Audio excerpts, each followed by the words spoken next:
ഇനി നമ്മൾ പോകുന്ന ഫർസാനയുടെ വീട്ടിലേക്കാണ്. ഇയാൾക്ക് പ്രണയമുണ്ടായിരുന്ന ഫർസാന അഞ്ചൽ സെൻറ് ജോൺസ് കോളേജിലെ BSc കെമിസ്ട്രി വിദ്യാർത്ഥിനിയായിരുന്നു ഫർസാന.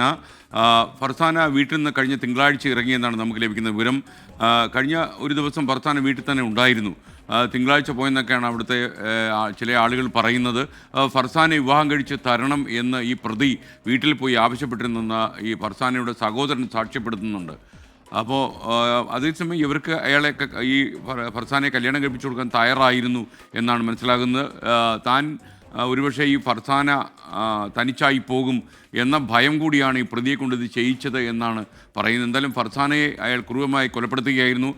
വെഞ്ഞാറമ്മൂട് മുക്കുന്നൂരിലെ ഫർസാനയുടെ വീടിന് മുന്നിൽ നിന്ന് AV ജയശങ്കർ കൂടി നമുക്കൊപ്പം ചേരുകയാണ്. ജയശങ്കർ, ശരിക്കും അവിടെ വീട്ടുകാരൊക്കെ തകർന്നുപോയി കാണും. വിശ്വസിക്കാൻ പറ്റാത്ത കാര്യമാണ്. പണ്ട് നന്തൻകോട്ടൊക്കെ പോലെ ഒരു കൊലപാതകം, അവിടെ എനിക്കൊന്ന് 4 പേരെയാണ് കൊല ചെയ്യുന്നതാണ് എൻ്റെ ഓർമ്മ. എന്നാൽ 6 പേരെ കൊലപ്പെടുത്താനാണ് ശ്രമിച്ചത്. ഭാഗ്യം കൊണ്ട് ഇയാളുടെ ഉമ്മ രക്ഷപ്പെട്ടു എന്ന് മാത്രമേ ഉള്ളൂ. അപ്പോൾ ഈ അഫാൻ, അയാളെക്കുറിച്ച് നാട്ടുകാർ, മുക്കന്നൂരിലുള്ള ഗ്രാമവാസികൾ നൽകുന്ന വിവരങ്ങൾ എന്തൊക്കെയാണ്? ഫർസാന കുറേ കാലമായി ഇയാളുമായിട്ട് പ്രണയത്തിലായിട്ട്. SKN, ഈ സംഭവത്തിൻ്റെ ഒരു നടുക്കത്തിലാണ് ഈ നാട്. നമ്മൾ രാവിലെ ഇവിടെ എത്തിയൊരു ഘട്ടത്തിൽ ഇവിടുത്തെ രാവിലെ ഉൾപ്പെടെ തുറക്കുന്ന ചില കടകളൊക്കെ അടച്ചിട്ടിരിക്കുന്ന സാഹചര്യമാണ്. വലിയ തോതിൽ ആളുകളൊന്നും പുറത്തില്ല. അങ്ങനെ വലിയ ഒരു ശോകാവസ്ഥ ഈ നാട്ടിലുണ്ട്. ഈ ഫർസാനയുടെ അമ്മയും അച്ഛനുമാണ് ഇപ്പോൾ വീട്ടിലുള്ളത്. ഇതിൽ ഇന്നലെ രാത്രിയോടുകൂടി പിതാവിന് ചില ആരോഗ്യ പ്രശ്നങ്ങൾ ഉൾപ്പെടെ നേരിട്ടിരുന്നു. അതിനുശേഷം അദ്ദേഹത്തെ ആശുപത്രിയിൽ ഉൾപ്പെടെ കൊണ്ടുപോയി. ഇന്ന് രാവിലെയോടുകൂടിയാണ് അദ്ദേഹത്തെ തിരിച്ച് വീട്ടിലേക്ക് എത്തിച്ചത്. നമുക്ക് ദൃശ്യങ്ങളിൽ കാണാം. അതാണ് ഈ പെൺകുട്ടിയുടെ വീട്. ഈ വീട്ടിൽ നിന്നാണ് ഈ പ്രതി ഈ പെൺകുട്ടിയെ കൊണ്ടുപോകുന്നത്. ഈ വീടിന് പരിസരത്തേക്ക് എത്തിയാണ് പെൺകുട്ടി ഇദ്ദേഹത്തോടൊപ്പം പോകുന്നത്. ട്യൂഷന് പോകാൻ എന്ന പേരിലാണ് പെൺകുട്ടി വീട്ടിൽ നിന്ന് ഇറങ്ങുന്നത്. പിന്നീട് പെൺകുട്ടിയെക്കുറിച്ച് വിവരം ലഭിച്ചില്ല. പിന്നെ വീട്ടുകാർ അറിയുന്നത് ഈ ഒരു മരണവാർത്തയാണ്. അതിൻ്റെ ഒരു നടുക്കം ഈ വീട്ടുകാർക്ക് കൃത്യമായിട്ടുണ്ട്. കഴിഞ്ഞ ദിവസം രാത്രിയൊക്കെ ഈ സഹോദരനൊക്കെ നമ്മോട് സംസാരിച്ചിരുന്നു. ആ ഘട്ടത്തിൽ ഇരുവരും തമ്മിലുള്ള പ്രണയത്തെ സംബന്ധിച്ച് വീട്ടുകാർക്ക് അറിയാമായിരുന്നു. ഈ പ്രതി ഈ വീട്ടിൽ ഈ കാര്യം ചെന്ന് പറയുകയും ചെയ്തിരുന്നു. പക്ഷേ കുടുംബം ഈ ഒരു ബന്ധത്തിന് അനുകൂലമായൊരു തീരുമാനമാണ് സ്വീകരിച്ചിരുന്നത്. അതായത് ഇത്തരത്തിലൊരു വിവാഹം നടത്തിക്കൊടുക്കാമെന്നൊരു നിലപാട് കുടുംബം സ്വീകരിച്ചിരുന്നു. പക്ഷേ എന്നിട്ട് പോലും എന്തിനാണ് ഇങ്ങനൊരു ക്രൂരകൃത്യം നടത്തിയതെന്നൊരു ചോദ്യമാണ് ഈ കുടുംബവുമായി ബന്ധപ്പെട്ട ആളുകൾ ഉന്നയിക്കുന്നത്. എന്തായാലും നമ്മൾ അവരോട് ഈ പ്രതികരണം ഉൾപ്പെടെ രാവിലെ ചോദിച്ചിരുന്നു. പക്ഷേ അവരുടെ ഒരു മാനസികാവസ്ഥ അത് വളരെയധികം വേദനാജനകമാണ്. നമ്മൾ രാവിലെ ഒരു മൈക്കിന് മുമ്പിൽ, ഒരു ചാനലിന് മുമ്പിൽ വന്ന് സംസാരിക്കാൻ പറ്റാത്ത സാഹചര്യമാണ് ബന്ധുക്കൾക്കുള്ളത്. അവരെ സംബന്ധിച്ചത് വലിയൊരു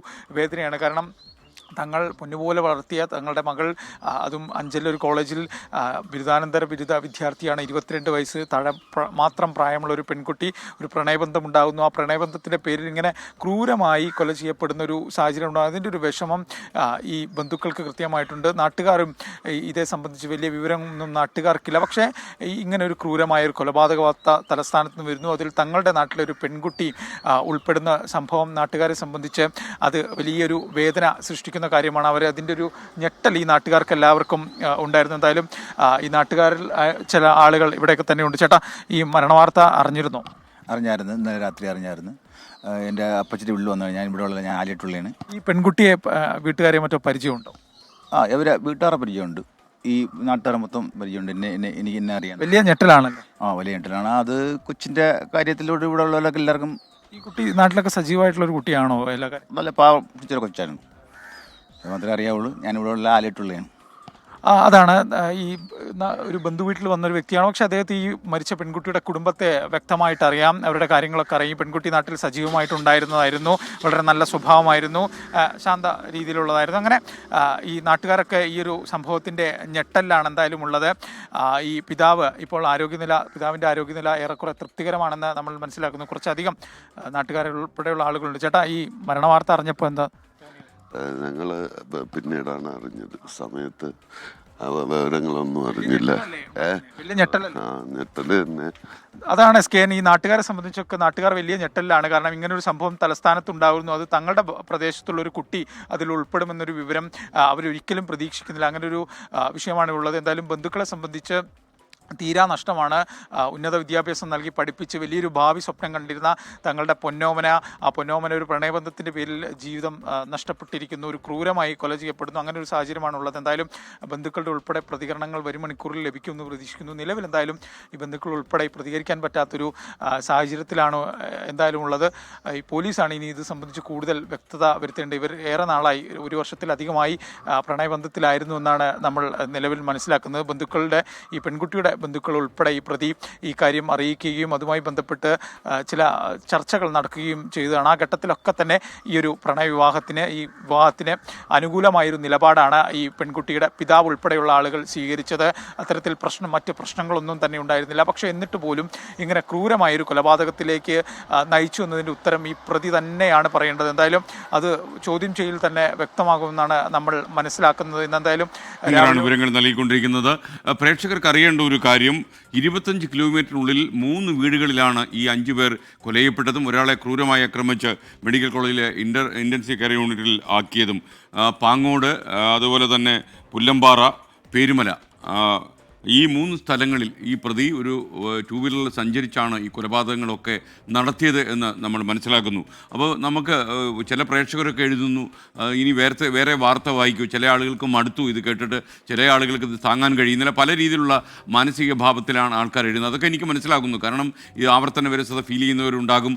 ഇത് ഇത്രയും നിഷ്ഠൂരമായ ഒരു കൊലപാതകത്തിൻ്റെ ചുരുളഴിയുമ്പോൾ അത് താങ്ങാൻ നമ്മുടെ ഹൃദയത്തിന് കഴിയുന്നില്ല. അതൊക്കെ അങ്ങനെ പലവിധമായ പ്രശ്നങ്ങളുണ്ട്. പക്ഷേ അടിവരയിട്ട് പ്രിയപ്പെട്ട പ്രേക്ഷകരോട് ഞാനൊരു കാര്യം പറയുന്നു. ഇത്രയധികം ദൂരം ഒരു 2 വീലർ സഞ്ചരിച്ച് 5 പേരെ കൊലപ്പെടുത്താൻ ഒരു ചെറുപ്പക്കാരൻ ഇത്രയും മണിക്കൂറുകൾക്കിടയിൽ കഴിഞ്ഞുവെങ്കിൽ അതിൽ നമ്മുടെ ജീവിതത്തിൻ്റെ ശൈലിക്ക് വന്നൊരു മാറ്റം പ്രകടമാണ്. തൊട്ടടുത്ത് ഒരു മതിലിനപ്പുറത്ത് താമസിക്കുന്ന ആ വീട്ടിൽ എന്ത് നടക്കുന്നു പോലും നോക്കാൻ മടിക്കുന്ന മലയാളി, തൊട്ട അയൽവാസിയോട് സംസാരിക്കാൻ വൈമുഖ്യം കാണിക്കുന്ന മലയാളി, ഇതായിരുന്നു മലയാളി ജീവിതം.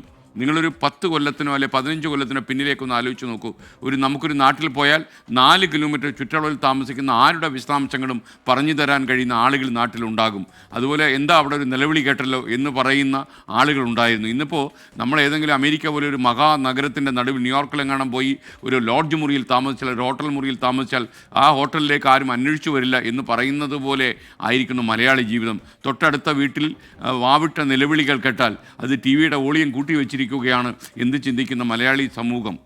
അത് നമ്മൾ തീർച്ചയായിട്ടും നമ്മളെ എവിടെ കൊണ്ടെത്തിക്കുന്നു എന്നുള്ള കാര്യം നമ്മൾ ആലോചിക്കണം. നമുക്ക് ശരിക്കും സൗഹൃദത്തിൻ്റെയും കുടുംബ ബന്ധത്തിൻ്റെയും സംഘബോധത്തിൻ്റെയും ഒക്കെ താമര നൂല് നഷ്ടപ്പെട്ടു പോയി. അത് അറുത്തു വീഴ്ത്തി.